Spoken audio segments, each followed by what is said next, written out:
Hello and welcome back to my YouTube channel. Today I'm going to be talking about hip dips. We're going to be talking about what they are, why you get them and why they're beautiful.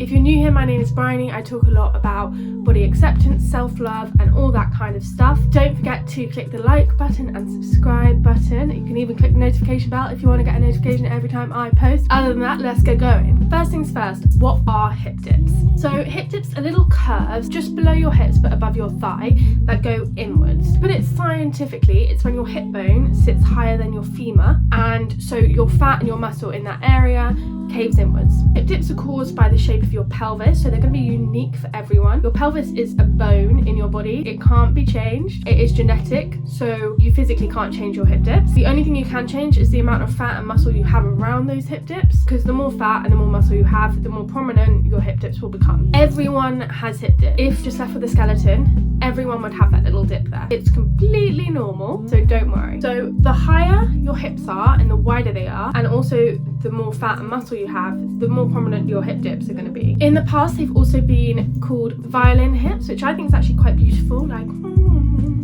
So it's all in the bone structure and that is genetic. Everyone is born with a hip bone and a femur bone, and in that case it's going to be the distance between these two bones which decides how big your hip dips are going to be. For some people it's more visible and for others it's looks like it's non-existent, even though if you went down to the bone they would have them. The size and shape of your hips and your hip dips varies from person to person, so it's completely individual and yours are not going to be the same as someone else's. A lot of people who start working out suddenly find that their hip dips become more prominent. It's probably because before you had a layer of fat there. Lots of fitness influencers have spoke about this. So if you take for example Lynn Lowe, she's a Swedish, I think, fitness influencer, and she talks about hip dips quite a lot in her posts compared to other influencers, and she is very fit and she still has them. So it just proves that there is not really any exercises which can get rid of hip dips. There's also quite a lot of other influencers who aren't necessarily fitness influencers who talk about hip dips. So if you take for example self-love influencers like Nelly London, I love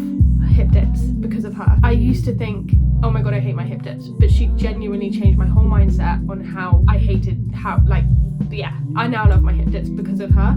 So it is really important to follow people who have hip dips just so you can see that they are normal and they are beautiful. Another influencer, Dana Mercer, she covers all of the topics of insecurities on her page, and one that she does tend to talk about is hip dips. She explains that if you pop your hip, you can get rid of them in photos, not in real life. So can you get rid of them? No.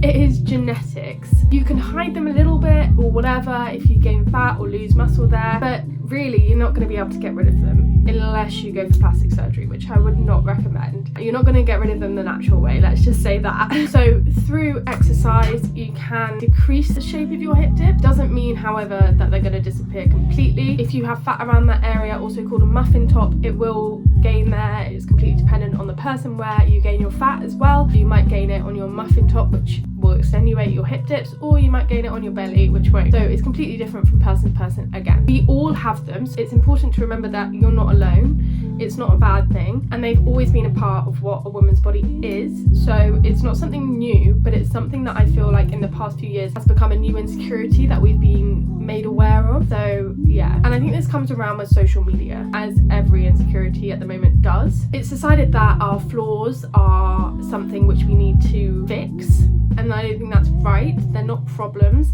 A lot of the ads I see will be like, oh, you have hip dips and you're this fat and blah blah blah, and then it will go to, this is what you could look like if you started running, and it does. Have you seen the animation of the person running and her body gradually changes as she's running? Quite cool animation, but not a cool message. I think especially with Kim K and that kind of body type coming in, which is like skinny waist, big booty, that's when I first noticed hip dip insecurities of mine, because I wanted that round kind of side booty and I didn't have that. But it's not a bad thing because they are beautiful. I also see that there are quite a lot of workouts specifically for hip dips, like working on your glute medius, which is the side muscle of your glute. If you did not know, I will put an anatomical